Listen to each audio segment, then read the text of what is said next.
I want to thank our reader, Judy Johnson, the Chariot Duo, and Karen Drucker, as well as our own music team for all the beautiful music and the reading today that supports the message.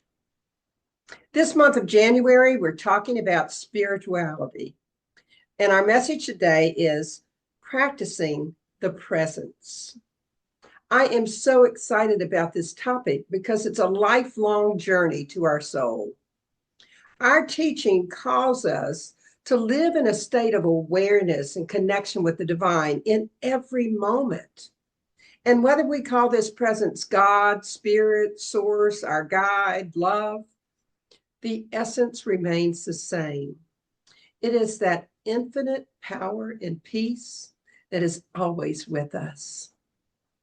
Living in that peace and power is the foundation of our exploration today, that sacred journey that leads us to the essence of our being. But before I begin, let me give you your question for the week.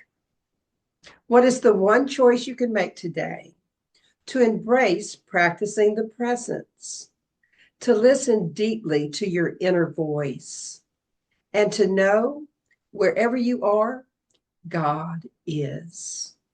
One more time.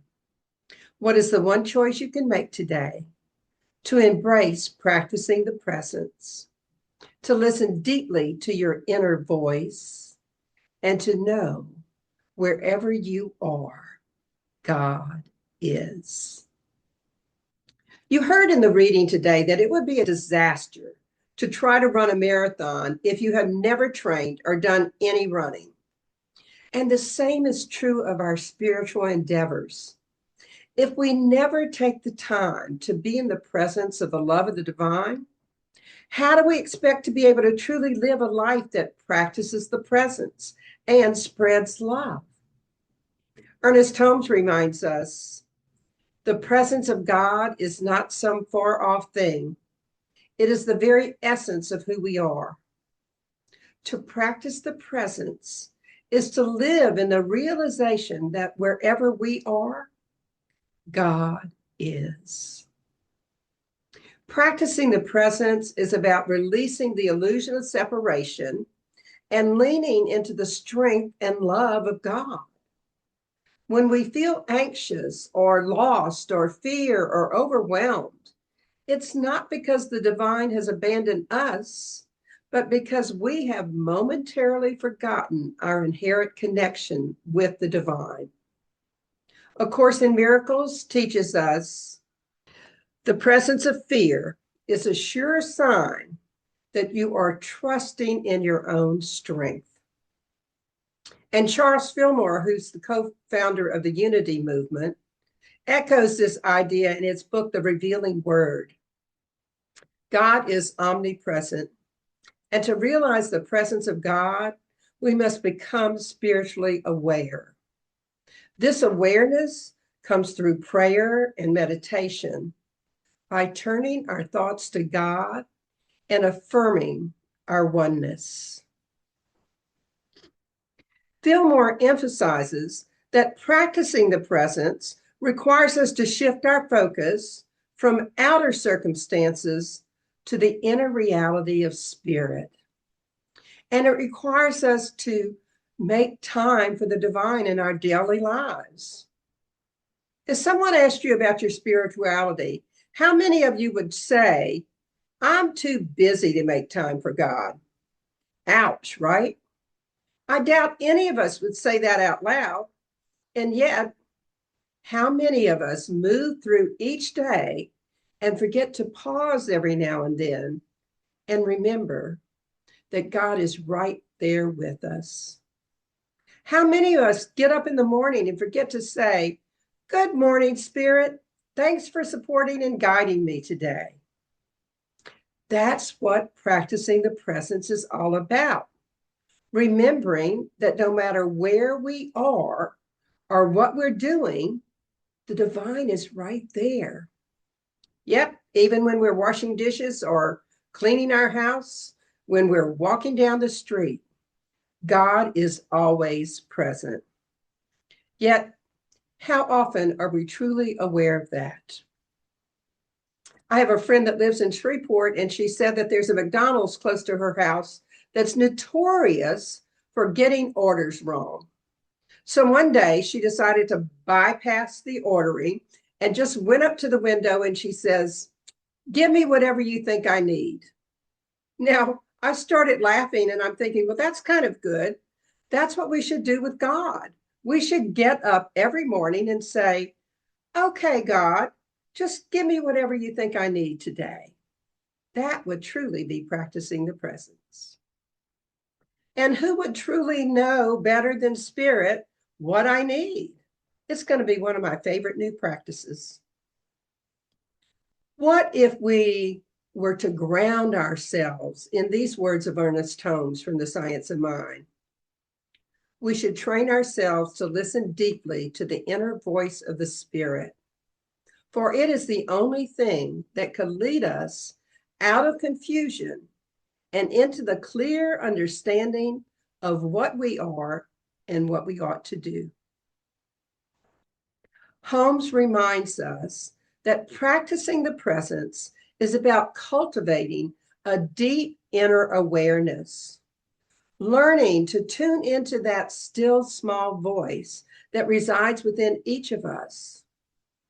I know I often feel a nudge about something that I've been wondering about, and sometimes I ignore the nudge, and that voice tells me to stop and do something. And frankly, I usually regret when I ignore it because it was guidance for me to not have angst in my life. Learning to listen to that voice that guides you is a great skill. And even if it takes a little more time to do what you're being guided to do, my recommendation is take the time. It always pays off for me. Silence is also a powerful practice for cultivating awareness of the presence. Set aside time each day to sit in silence and just allow yourself to simply be. It's in those moments of stillness that you can feel the gentle presence of Spirit embracing you. Now, if you like, you can bring a question to mind before you sit, and you usually get some insight about it, either while you're in the silence or later. Remember, Spirit does guide us. We just need to learn to listen. Sometimes I think that we act like those teenagers that don't want to listen to their parents because they know they're not going to be right. Well, that's not the case with Spirit. And when I finally learned to listen and to heed that inner voice, I realized how grateful I am for that inner voice. And gratitude opens our heart to the divine presence in our lives. What if at the end of each day, you wrote down 3 things for which you were grateful? And as you write them, you could tap into the presence of God moving through each of those experiences. That's one way to truly learn to practice the presence. How often in your day do you pause and breathe in the fact that your body has been taking thousands of breaths without you paying attention to them? Our bodies are miraculous instruments of the divine, a testament to our nature. And what if we decided to use those breaths to practice the presence? One of the simple ways is called mindful breathing.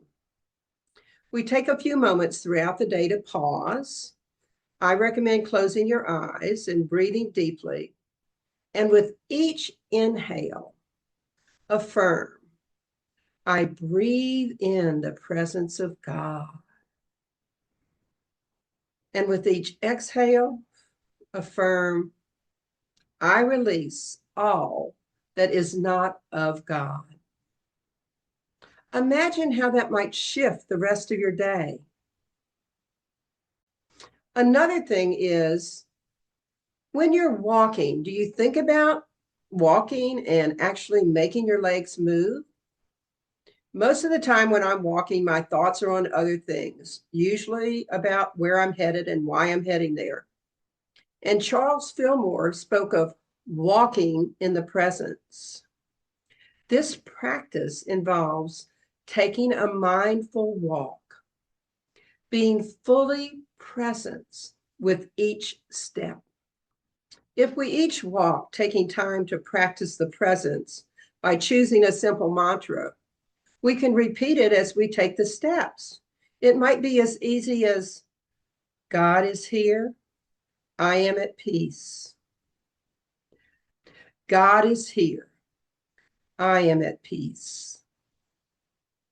And what about practicing the presence through prayer?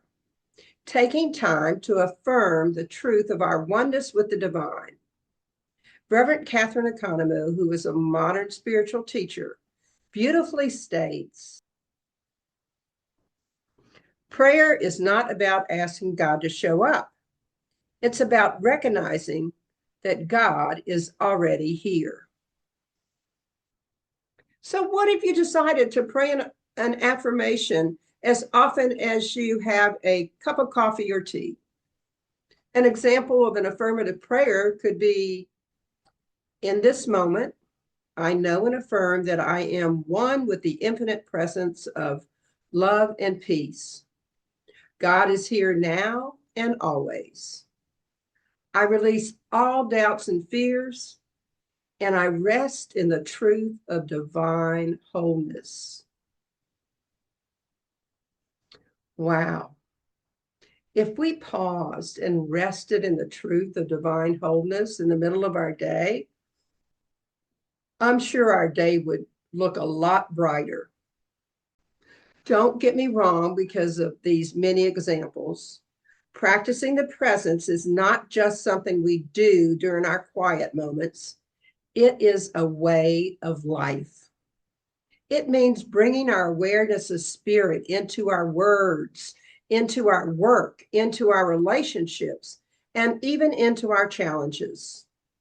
When we practice the presence, we become conduits of love, peace, and joy in the world. A Course in the Miracles tells us, if you knew who walks beside you on the way that you've chosen, fear would be impossible. In other words, practicing the presence is about remembering that we're never alone. The divine walks with us, guides us, loving us, and calling us to awaken to our true nature. So I want to invite you to make practicing the presence a way of being. Try adopting a few of the practices I mentioned today. Practice mindful breathing. Walk the presence, making a walking meditation. Sit in sacred silence. Use affirmative prayer. Keep a gratitude journal. And of course, wake up daily and ask God, just give me what you think I need today.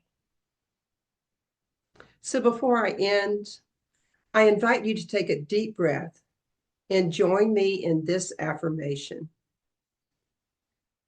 I open my heart to the ever-present spirit within me.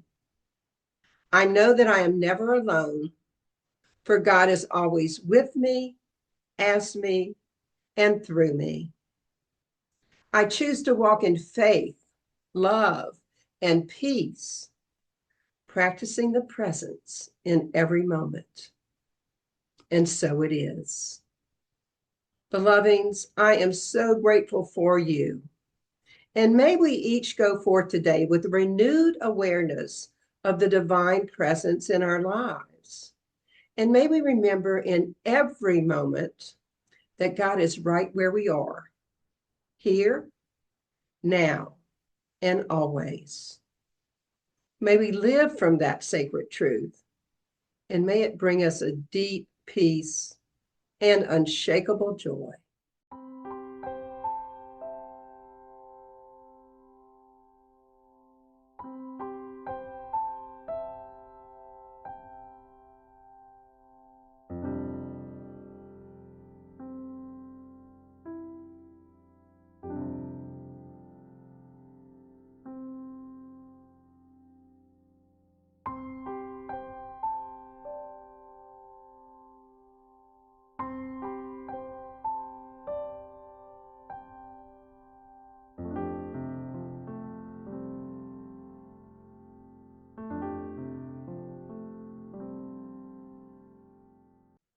So in summary, how might you learn to practice the presence in 2025? Well, embrace practicing the presence. Lean into the strength and the love of spirit, and make time for the divine in your daily life. Listen deeply to your inner voice. Remember, spirit is guiding us if we would just learn to listen. And make some time to sit in the silence so you can hear what the divine's trying to tell you.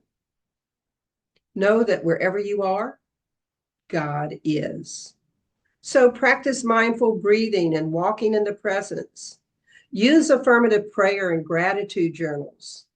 And wake up each day and ask God to give you what it is you really need today. So here's your affirmation for the week.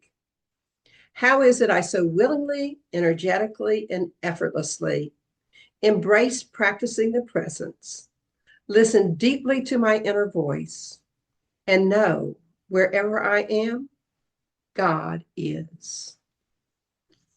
So make a conscious choice this week to adopt at least 2 practices to strengthen your ability to practice the presence. Either use ones I've suggested today or make up some of your own. And by the way, if you haven't gotten your copy of Wholehearted Living yet, do it today. The daily readings will indeed strengthen your faith. Let's pray. We take a deep, nourishing breath.